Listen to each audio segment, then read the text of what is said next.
মুকলি সভাত গৌৰৱ গগৈয়ে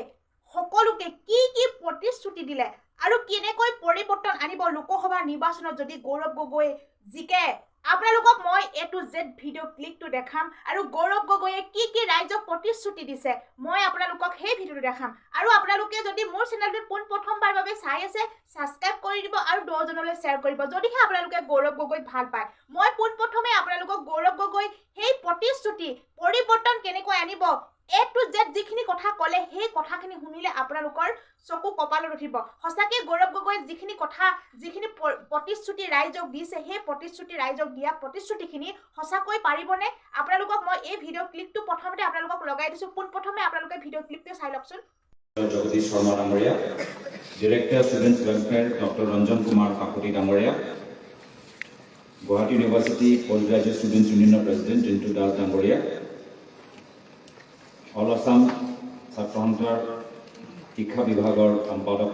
টুটুমণি শইকীয়া ডাঙৰীয়া আমাৰ ৰোহিত ৰেহমান ডাঙৰীয়া ইয়াত উপস্থিত থকা মোৰ সন্মানীয় শিক্ষক গুৰুসকল ইয়াত উপস্থিত থকা মৰমৰ ছাত্ৰ ছাত্ৰীসকল আৰু কিমানবাৰ কলিয়াবৰ লোকসভা সমষ্টিৰ সাংসদ হিচাপে মই শুনি পাম মই কেতিয়াবা ভাবোঁ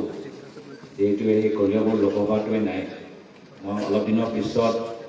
নিৰ্বাচনী ভোট লাগিব আৰু তাৰ পিছত ভৱিষ্যত কোনোবাই যে কলিয়াবৰ লোকসভা সমষ্টিৰ সাংসদ হ'ব পাৰে সেইটো নহ'ব সেইকাৰণে মই ভাবিছোঁ আজি অন্তিমবাৰ বাবে এই কলিয়াবৰ লোকসভা সমষ্টিৰ নামটো শুনি অলপ মই ভাল পাইছোঁ আজি মোক ইয়াত নিমন্ত্ৰণ জনাই দুআষাৰ ক'বলৈ সুযোগ দিছে মই তাৰ বাবে চবকে ধন্যবাদ জ্ঞাপন কৰিছোঁ প্ৰথমে মই আমাৰ ষ্টুডেণ্টছ ইউনিয়ন বডি নিজৰ আন্তৰিক শুভেচ্ছা জ্ঞাপন কৰিছোঁ ইমান সুন্দৰকৈ তেওঁলোকে যোৱা সপ্তাহত বিভিন্ন কাৰ্যসূচী হাতত লৈছে আৰু ইমান সফলভাৱে গোটেইখিনি কাম ৰূপায়ণ কৰিছে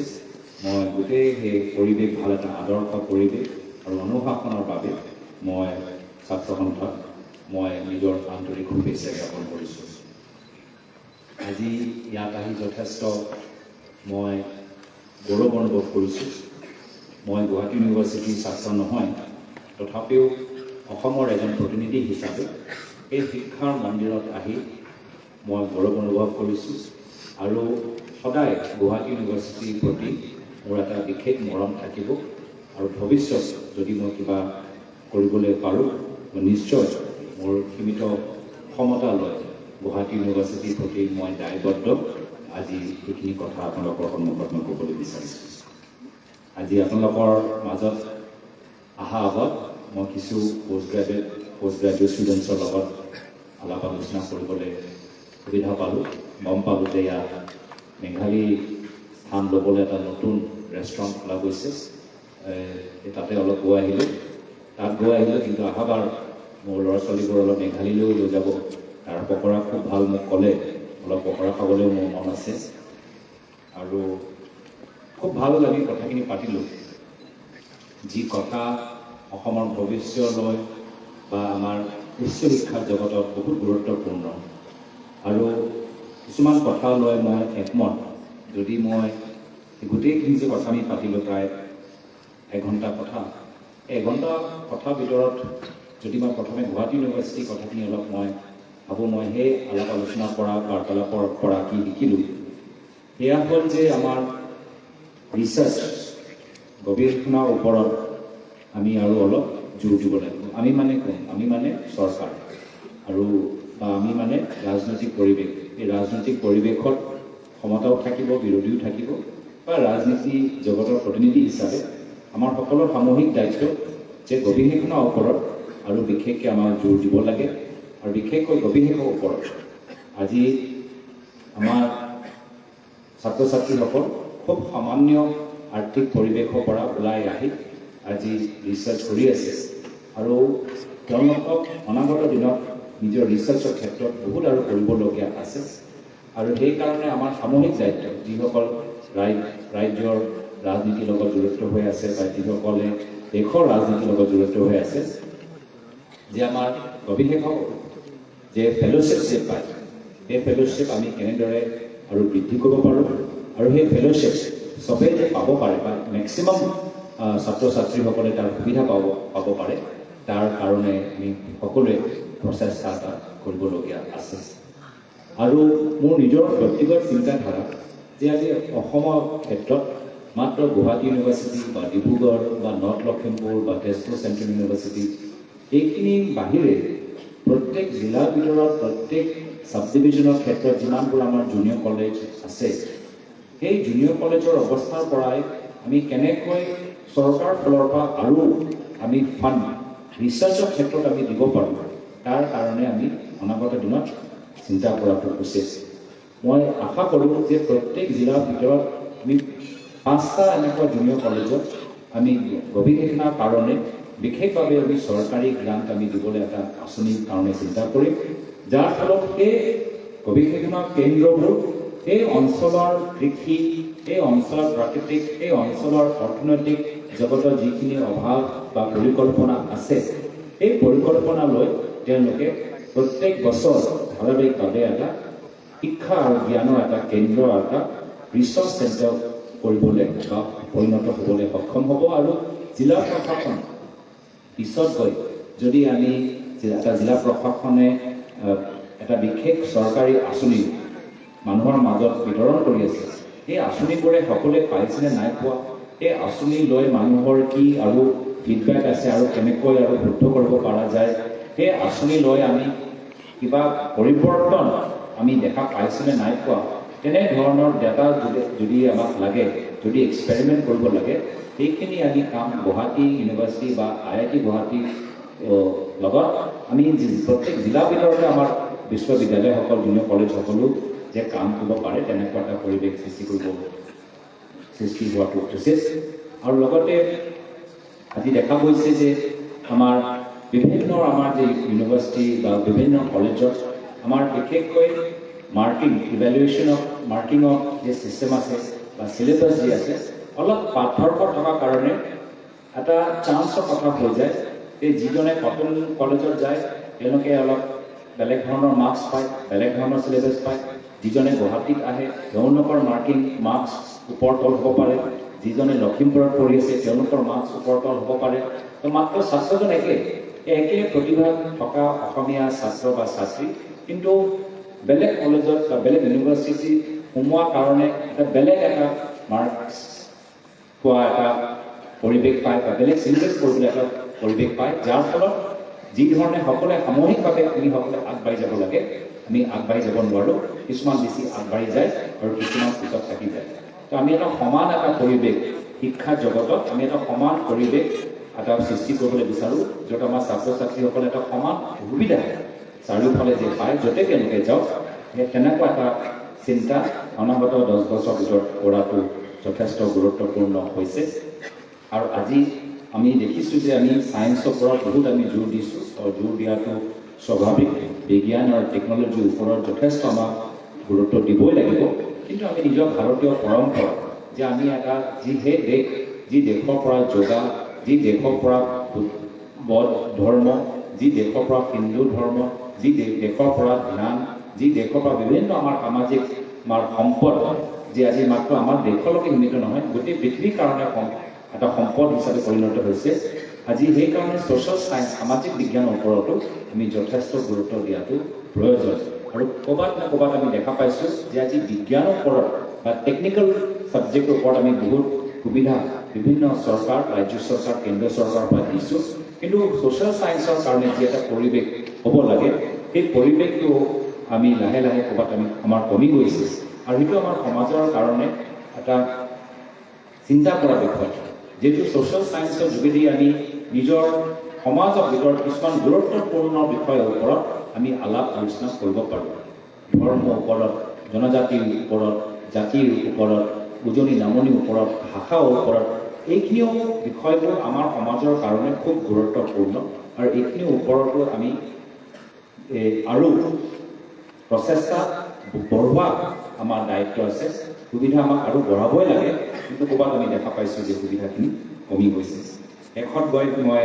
আলাপ আলোচনা কৰোঁতে গম পালোঁ যে আমাৰ লাইব্ৰেৰী যিদৰে ৰাতিলৈকে খোলা থাকিব লাগে, এতিয়া মই য'ত উচ্চ শিক্ষা কৰিলোঁ, মই য'ত মাষ্টাৰ্ছ কৰিলোঁ, আমিতো গোটেই ৰাতি সেই লাইব্ৰেৰীত আছিলোঁ পৰীক্ষা সময়ত নিশ্চয় পৰীক্ষাৰ সময়তে আমি লাইব্ৰেৰীত বেছি যাওঁ নহ'লে দিনত মানে গোটেই বছৰ আমি লাইব্ৰেৰী ওচৰলৈ বেছি নাযাওঁ কেণ্টিনটো বেছি দেখা পাওঁ কিন্তু পৰীক্ষাৰ সময়ত আমি লাইব্ৰেৰীটো যথেষ্ট ব্যৱহাৰ কৰোঁ আৰু লাইব্ৰেৰী যেতিয়া মই আছোঁ মই গোটেই ৰাতি 1টা বজাত 2টা বজাত 3টা বজাত 4টা বজাত 5টা বজালৈকে মই কেতিয়াবা লাইব্ৰেৰীত নিজৰ কৰ্চবোৰ পঢ়ি আছিলোঁ আৰু সেই সময়ত খুব ভাল এটা পৰিৱেশ আমাৰ সেই সময়ত আমি সকলোকে দেখা পাইছিলোঁ ল'ৰা হওক ছোৱালী হওক যিয়ে হওক সকলোৱে সেই লাইব্ৰেৰী সেই সুবিধাটো ল'বলৈ এটা সুযোগ পাইছে পৰিৱেশটো তেনেকুৱা আছে এই লাইব্ৰেৰীয়ে এটা মই ভাবোঁ যদি এটা ভাল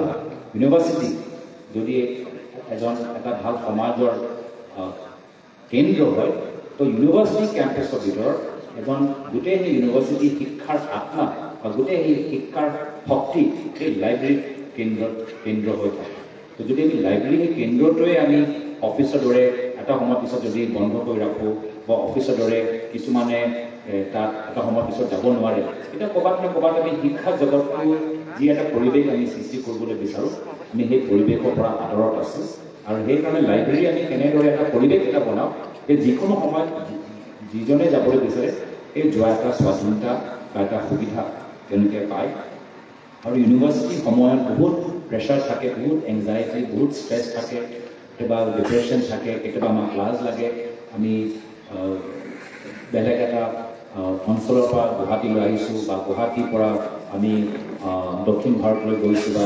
ভাৰতৰ পৰা আমি বিদেশত গৈছোঁ তো সদায় অলপ আমাক লাগে যে আমি ক'লৈ আহিছোঁ আমি নিজকে আমি অলপ বাহিৰত আমি যেনে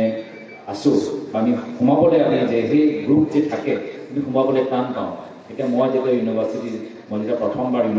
আমেৰিকালৈ গ'লোঁ ময়ো কিছুমান আমেৰিকাৰ কিছুমান নীতি নিয়ম ল'ৰা ছোৱালীবোৰ কেনেকৈ কথাখিনি পাতে ময়ো অলপ সোমাবলৈ মই অলপ অসুবিধা পালোঁ মোৰো মানে প্ৰায় 6 মাহ 7 মাহ মাত্ৰ এডজাষ্ট হ'বলৈহে সময়টো তাতে মোৰ সময়টো গুচি গ'ল কি ভাষা কেনেকৈ পাতিছে কি ধৰণৰ তেওঁলোকৰ থিংকিংটো বেলেগ ষ্টুডেণ্ট হিচাপে তেওঁলোকৰ চাইকি মাইণ্ডছেটটোৱে বেলেগ তো মোকো যথেষ্ট অসুবিধাৰ সন্মুখীন হ'বলৈ হৈছে আৰু এই পৰিৱেশটো সকলোৱে এই সময়ৰ পৰা সকলোৱে পাৰ কৰি যায় কিছুমানে পাৰ কৰি যায় আৰু কিছুমানে নিজৰ কিছুমান মানসিক কিছুমান বিষয় লৈ মেণ্টেলি কিছুমান বিষয় লৈ ইমান নিজকে আবদ্ধ কৰি ৰাখে মেণ্টেলি আমি কিছুমান সমস্যা কৰোঁ মেণ্টেলি কিছুমান বিপদত পৰোঁ যাৰ ফলত আমাৰ যি প্ৰতিভা আমি ভালকৈ আমি প্ৰকাশ কৰিব নোৱাৰোঁ যিহেতু আমাৰ আত্মবিশ্বাস আমি কেতিয়াবা এটা অচিনাকি পৰিৱেশত আমি নিজৰ আত্মবিশ্বাসটো আমি হেৰাই পেলাওঁ আৰু যেতিয়া আমাৰ আত্মবিশ্বাসটো যেতিয়া কমি যায় তেতিয়া আমি নিজৰ গোটেইবোৰ কথা আমি জানিলেও আমি কথাবোৰ আমি ব্যক্ত কৰিব নোৱাৰোঁ বা প্ৰকাশ কৰিব নোৱাৰোঁ সেইকাৰণে আমি এই আত্মবিশ্বাসটো ধৰি ৰাখিবলৈ হ'লে এনেকুৱা এটা অচিনাকি বা জটিল পৰিৱেশত আমি মেণ্টেল ফিটনেছ মানসিক স্বাস্থ্যৰ ওপৰত জোৰ দিয়াটো যথেষ্ট গুৰুত্বপূৰ্ণ আজিৰ তাৰিখত বহুত ফেশ্বনেবল যে আমি নিজৰ শাৰীৰিক স্বাস্থ্যৰ ওপৰত জোৰ দিওঁ আমাৰ কি হেয়াৰষ্টাইল কি কাপোৰ পিন্ধিব লাগে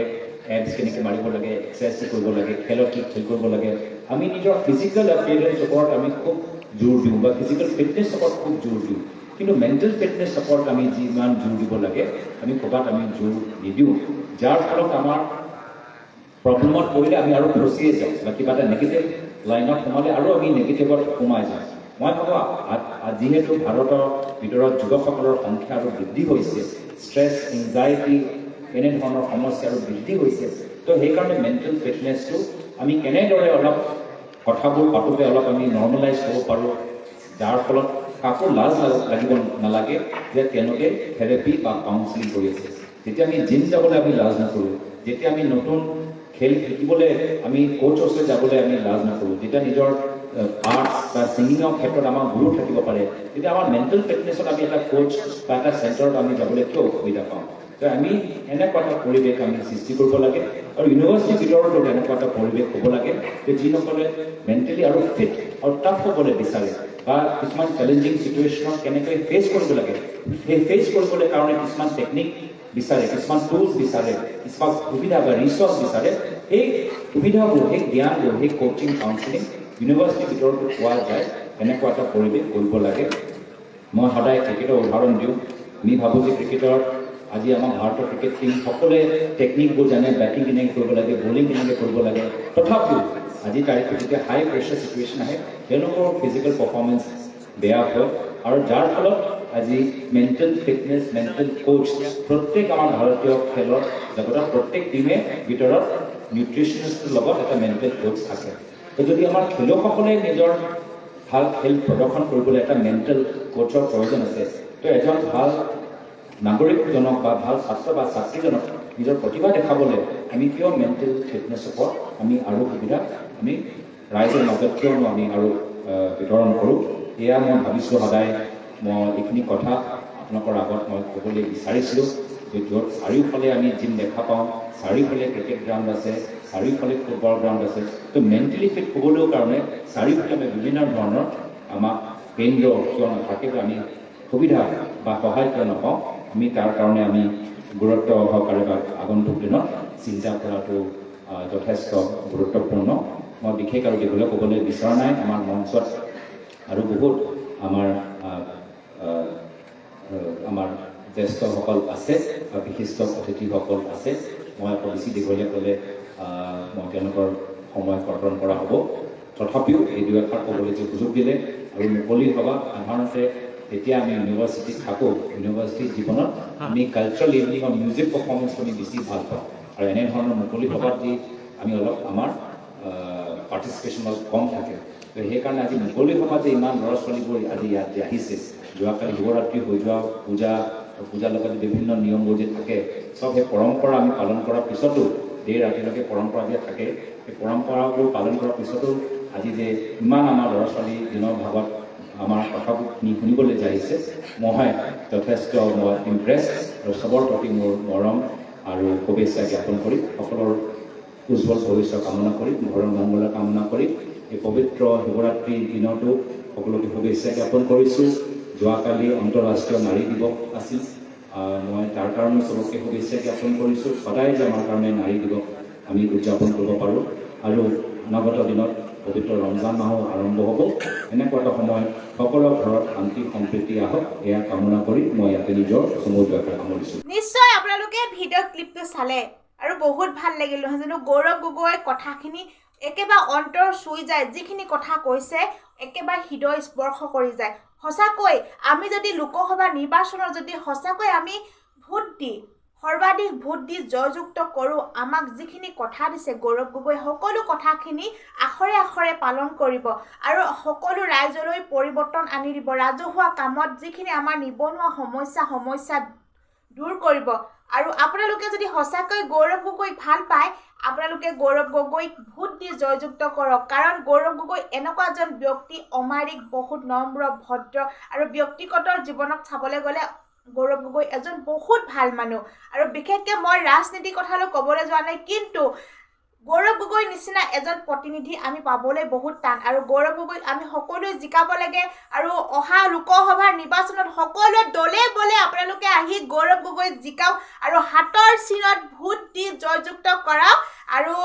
যিহেতু আমাক গৌৰৱ গগৈ যিখিনি কথা দিছে সকলো কথাখিনি নিশ্চয় আমাৰ পালন কৰিব আৰু যিহেতু আমাৰ আহি থকা প্ৰজন্মক ভাল হ'ব আপোনালোকে সকলোৱে দলে বলে আহক আৰু গৌৰৱ গগৈক ভোটটো দিয়ক আৰু যদি গৌৰৱ গগৈ আপোনালোকে ভাল পায় কমেণ্ট কৰিব আৰু গৌৰৱ গগৈ জিন্দাবাদ বুলি ক'ব আৰু গৌৰৱ গগৈক ভাল পায় যদি আপোনালোকে ছাবস্ক্ৰাইব কৰিব আৰু 10 জনলৈ শ্বেয়াৰ কৰিব আৰু মই আপোনালোকক